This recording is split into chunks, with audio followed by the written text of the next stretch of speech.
আসসালামু আলাইকুম রহমতুল্লাহি ওবরাকাতুহু। আলহামদুলিল্লাহ। আজ হলো 4 জুন 2024 মাগরিবের পূর্ব মুহূর্তে। এটা আমার কর্মস্থল থেকে ভিডিও করা হচ্ছে। আমি আছি সেমাইবা আমের নামক জায়গাতে। আলহামদুলিল্লাহ।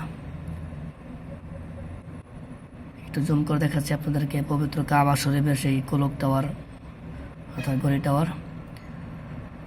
আর কাবার ঘরটা হচ্ছে আপনারা দেখতে পাচ্ছেন যে যে কতগুলো মিনার দেখা যাচ্ছে। মিনার এই একটু জুম করি, এই যে মিনারগুলো দেখছেন, এই মিনারগুলোর মাঝখানে হচ্ছে হলো পবিত্র কাবা ঘর। আর এই যে গাড়ি চলতেছে এটা হচ্ছে আপনার ফ্লাইওভার অর্থাৎ ওভারব্রিজ। নিচে গাড়ি চলতেছে। একটু আগে প্রচুর পরিমাণ পুলিশের গাড়ি গেল।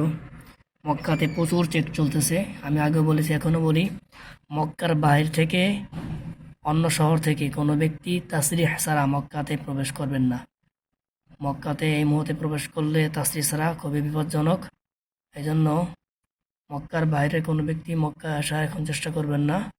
আল্লাহ পাক সবাইকে নিরাপদে রাখুক, দোয়া করি, সুস্থতার সাথে রাখুক, আমিন। আর হজ যাত্রীদের জন্য দোয়া করি আমরা সকলেই, আল্লাহ তাআলা সকলের সফরকে নিরাপদ করুক, মকবুল হজ দান করুক, আমিন।